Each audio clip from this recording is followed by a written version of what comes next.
chers sujets du Royaume de France, chers amis chevaliers, bienvenue sur la chaîne de l'Aventurier Catholique. Alors ça fait 5 jours que je ne vous ai pas parlé pour cause de navigation. Nous étions à Cadiz il y a 5 jours, nous sommes désormais à Graciosa, donc la première île d'arrivée des Canaries.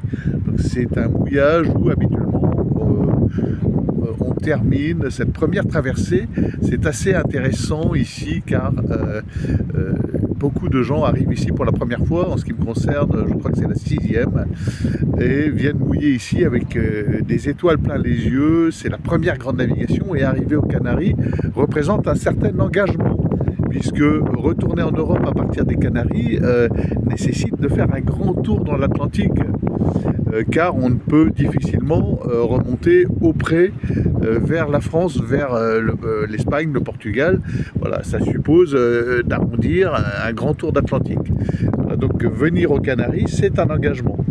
Et c'est souvent un lieu où les gens arrivent pour la première fois avec cet esprit du voyage, cette fraîcheur, ce désir d'aller plus loin sur des bateaux qu'ils ont longuement préparés, ou voilà, des histoires, des aventures, des épopées de 2 ans à se dire on va partir en voilier.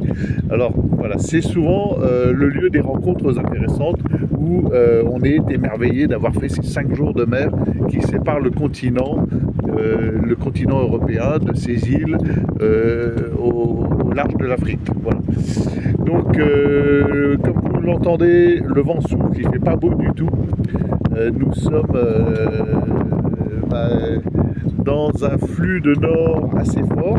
Alors, nous sommes arrivés, nous, assez paisiblement dans du 20, 22, 23 nœuds sous grand vent léger, t'en connais. Donc, sans incidents. Ici, on a les incidents classiques de toute navigation. On a eu une panne de WC. Alors ça a beaucoup gêné mon équipier qui peine à mentalement se dire qu'il faut aller faire dans un seau. Voilà, pour lui c'est compliqué, mais bon, il s'y fait. Voilà, les WC, je les ai condamnés, ils fuient, et j'ai pas envie de couler. Donc voilà, à réparer, ça fait partie des petits incidents d'une navigation normale.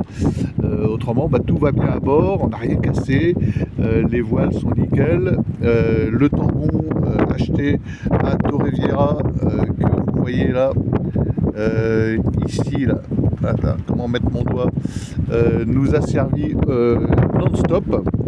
Voilà, il n'aurait pas été possible d'arriver aussi vite sans cet espar fondamental. Alors là, sous nos yeux, il y a un voilier qui arrive. Ils sont au moteur, ils arrivent du large certainement. C'est un catamaran. Donc c'est vraiment le lieu d'arrivée de cette première traversée qui est intéressante, puisque elle fait le tri. On voit aussi beaucoup de gens ici qui se séparent, des couples, la femme qui dit c'était trop dur, etc.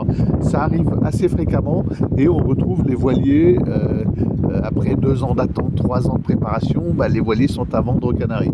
Ça arrive régulièrement. C'est triste, mais c'est comme ça. Parce qu'on se rend compte que naviguer au grand large, ça demande une certaine application, ça demande voilà, une certaine rupture dans la normalité, dans le quotidien d'un homme du quotidien, d'un homme terrestre. Ça demande de crocher dedans, de s'accrocher. Les quarts de nuit, c'est pas toujours facile.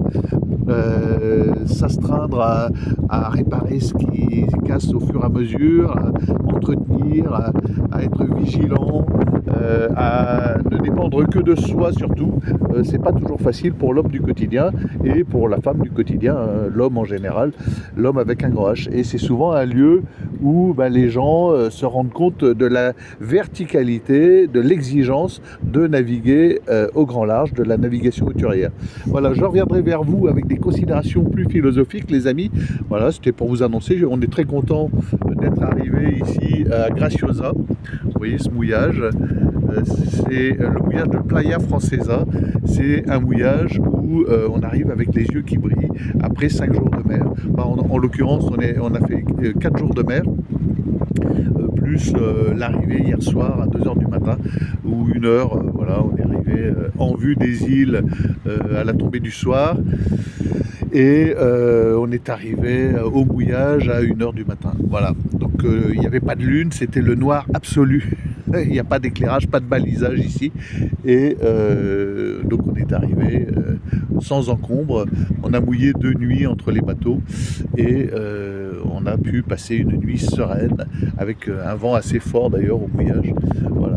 Voilà les amis pour cette aventure. J'en reviens vers vous avec le rythme des vidéos à partir de maintenant.